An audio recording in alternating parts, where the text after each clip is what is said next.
Well, all right, here we are once again here at Pastor B's kitchen table. You know what day it is, you know what time it is. And I want you to go ahead and let somebody know this is the place where we break it down, chop it up, and put it back together again.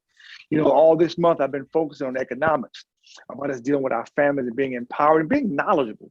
And today I'm so honored and so pleased to have a guest with us and someone can help us in the area of businesses. And so I'm glad to have our special guest with us from the Houston Area Urban League. Brother Eric, will you say hello to the kitchen table audience and tell us who you are? Yes, good evening, family. I am Eric Goodie. I'm the Area Vice President with the Houston Area Urban League.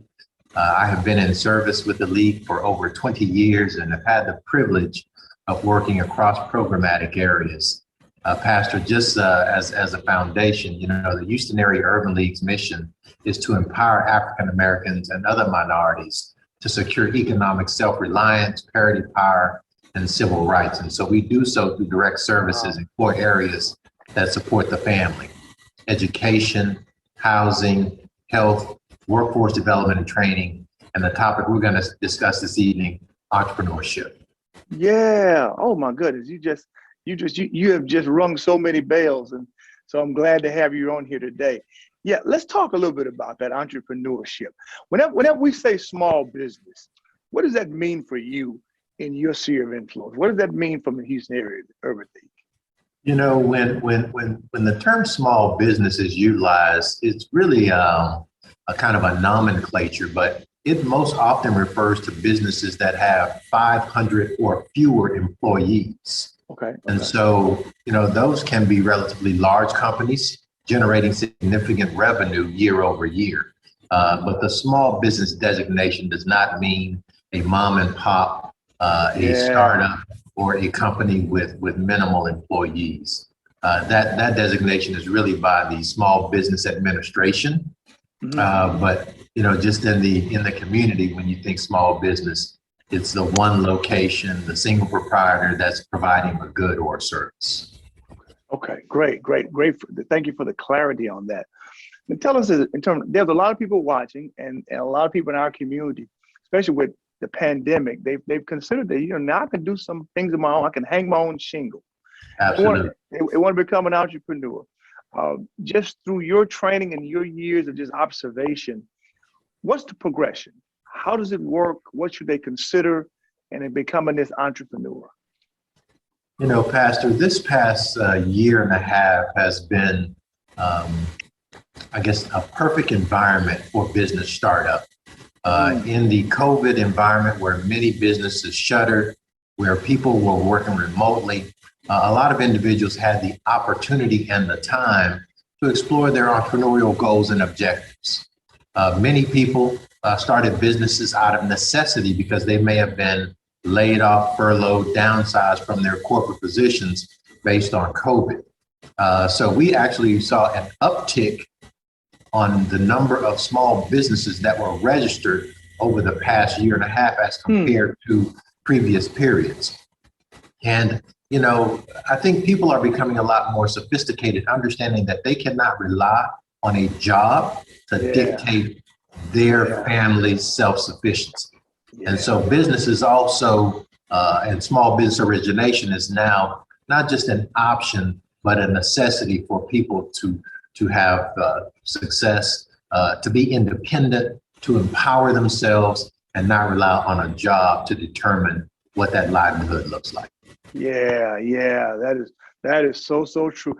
Everything that you thought was going to be your base of security, that rug got pulled from beneath you. It doesn't exist. And I think people are starting to consider, I do something on my own. I've got some dreams and passion. Let me find a way to kind of get those up and running. Speaking of that, can you speak a little bit about our community?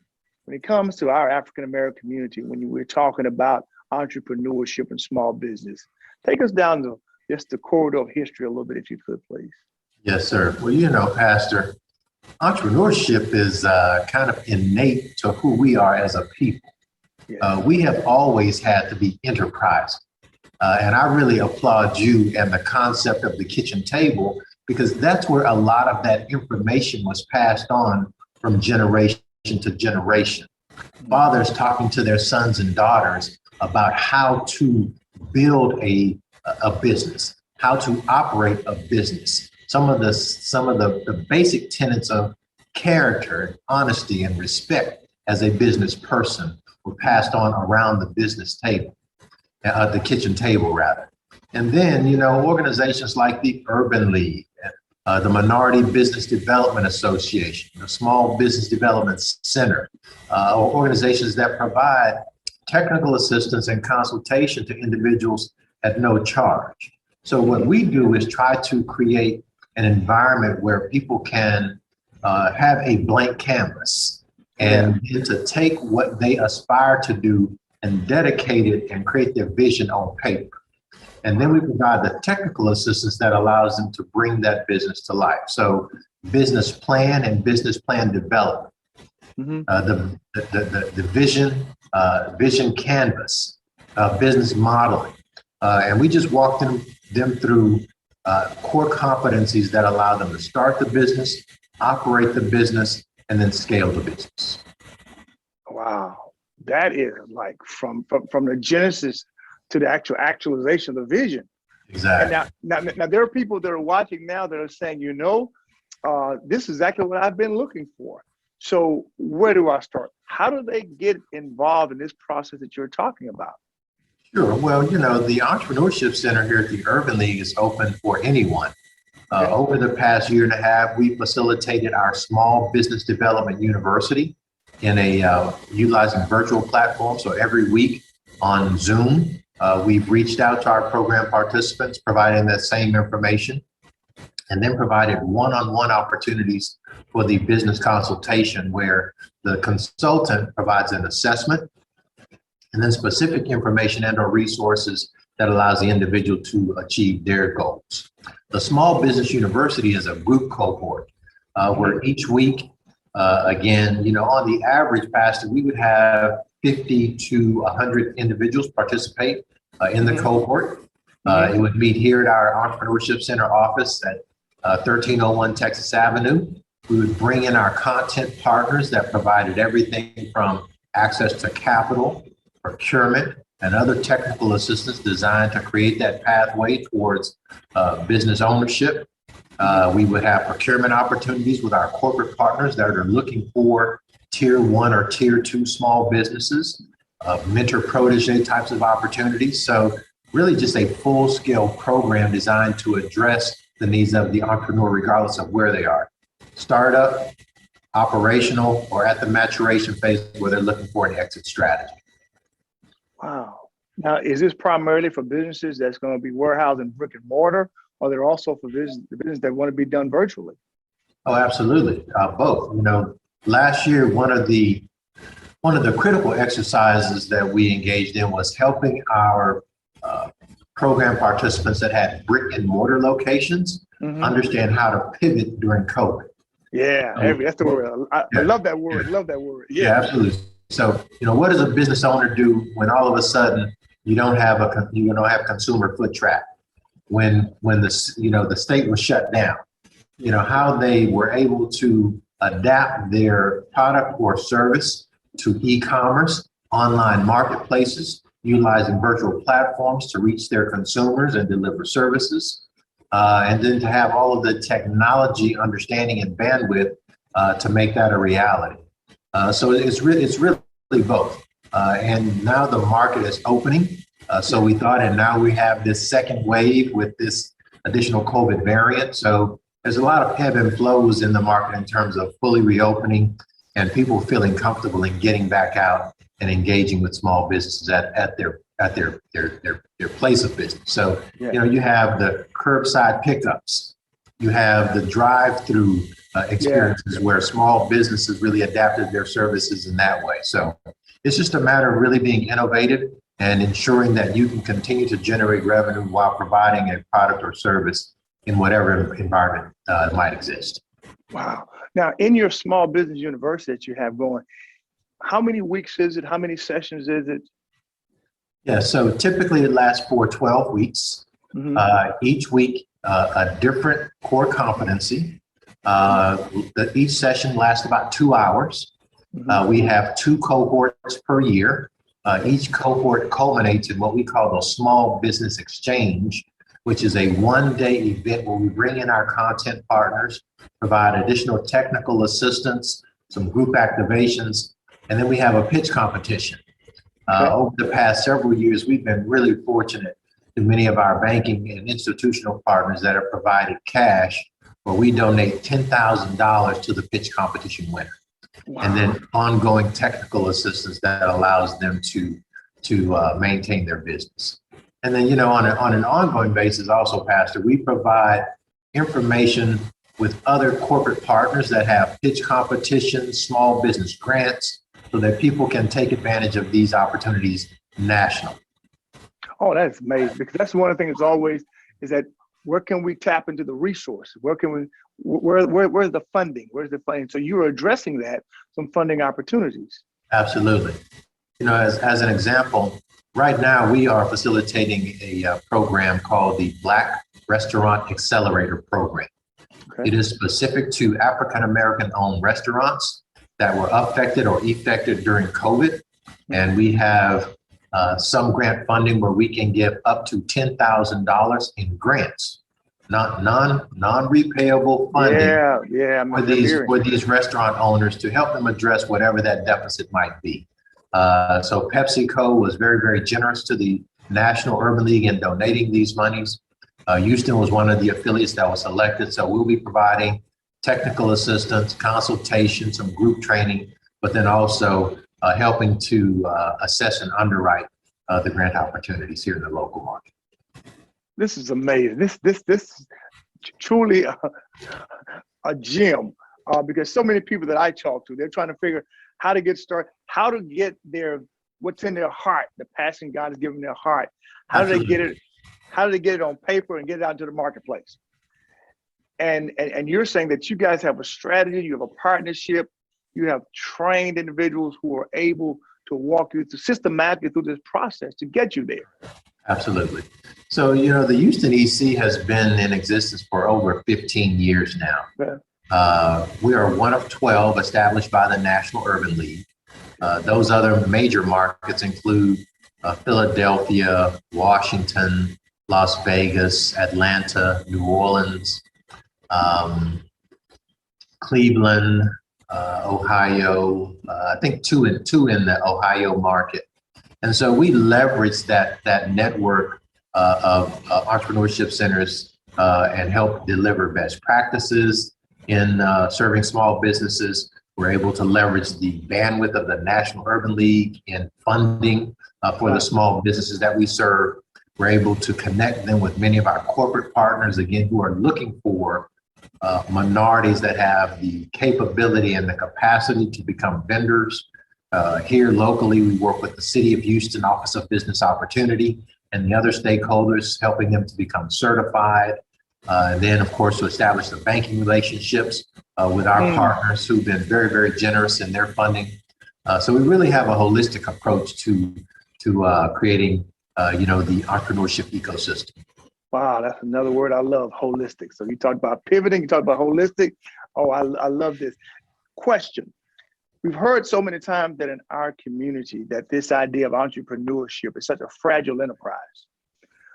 And so as you have been heavily involved in this process, what have you seen to be some hiccups that many of our businesses have along the way that can actually derail on their pathway to success?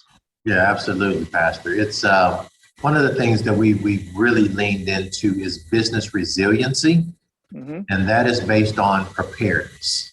So a clear example is when the government let the PPP loans that in many cases turned into non-repayable grants, many small businesses were not able to get that money because they did not have all of their business documentation.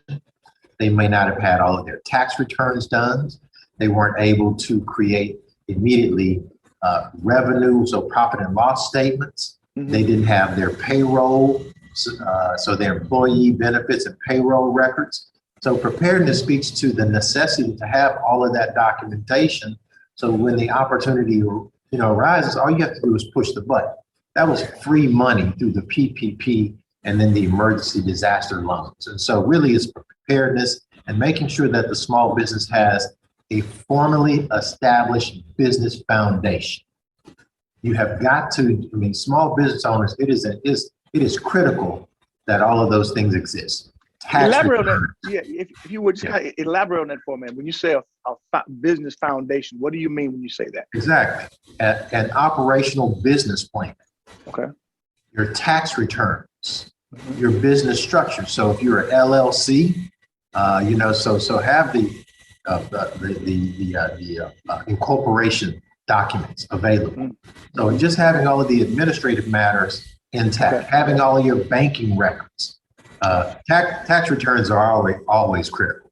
Yes. Because without the tax returns, you can't apply for the loans. Right.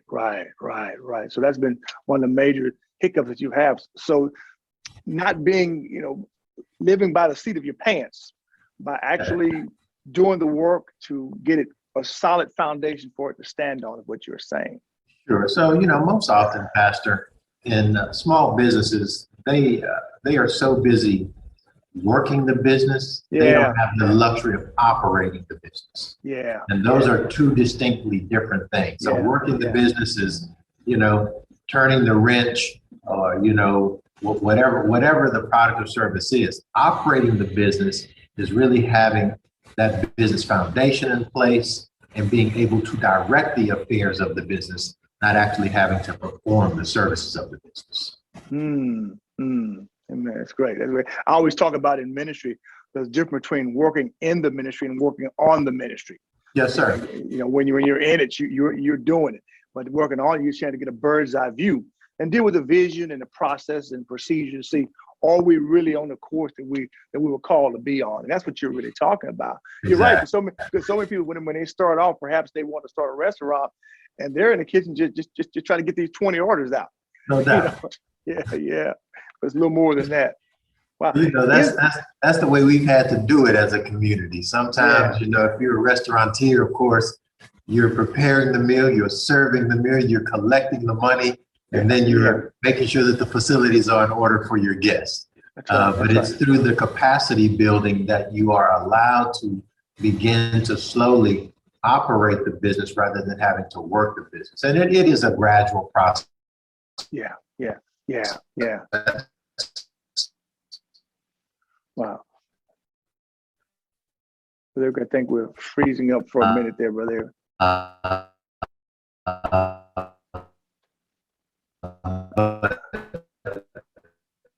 think we've had a lot of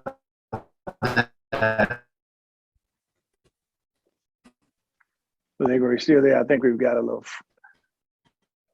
bad signal right here for a moment.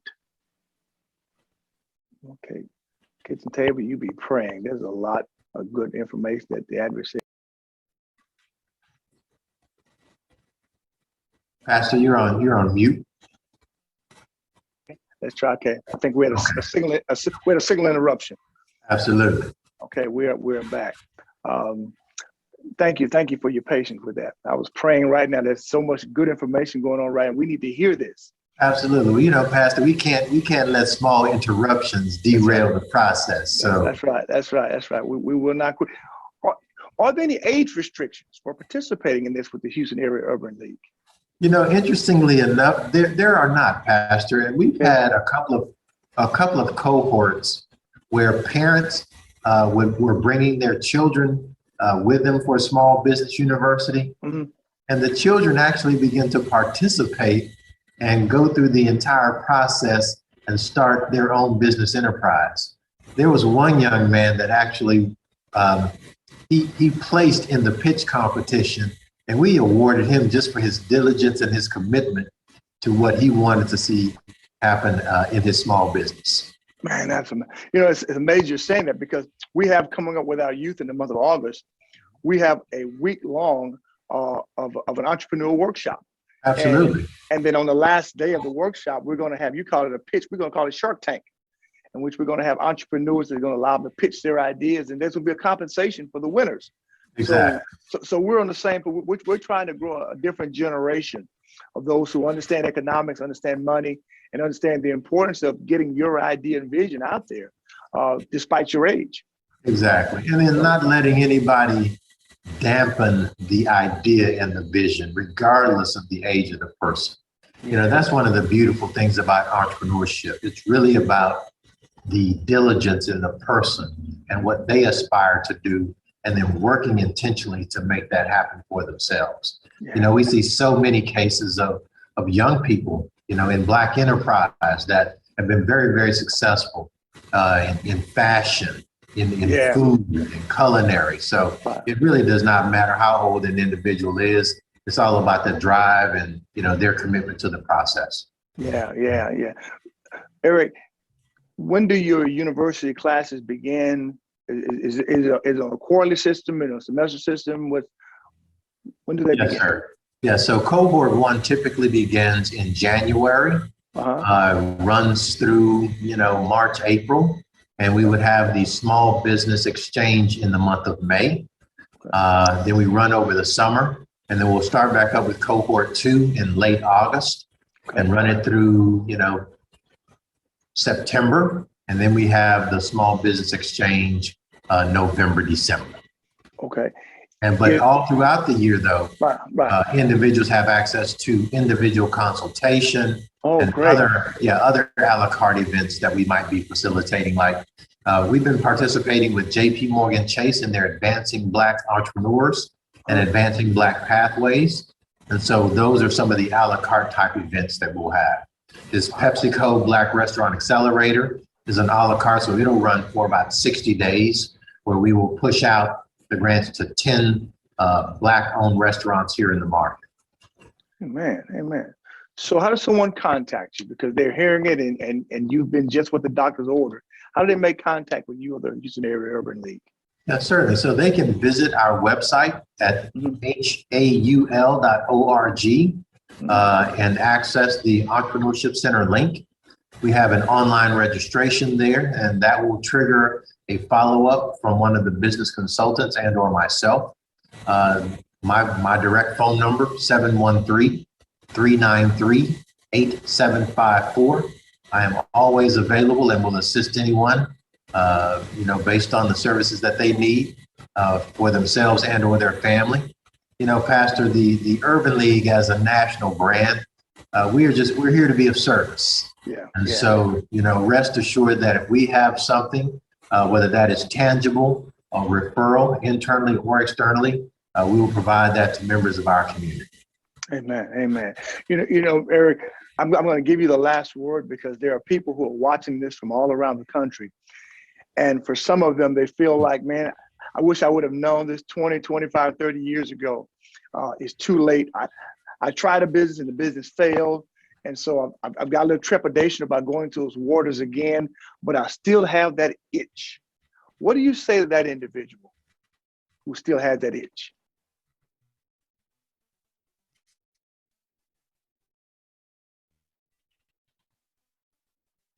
Millionaires have been created after the age of 50.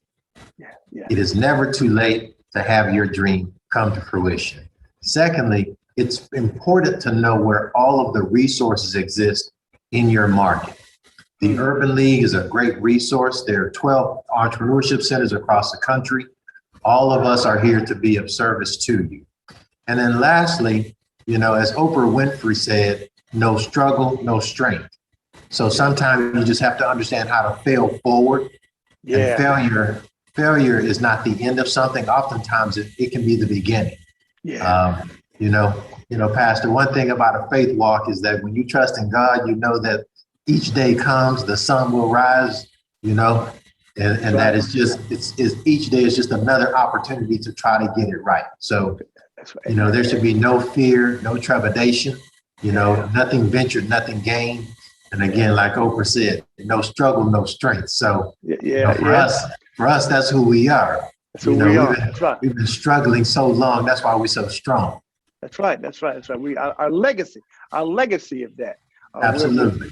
We're overcomers, and through Jesus Christ, we're more than overcomers. And so, no doubt, we are innovators, we are creators, we are sustainers, we are drivers. You know, regardless of what society has presented to us, We continue to rebound. We continue to define who we are. And entrepreneurship is just such a wonderful opportunity to do that.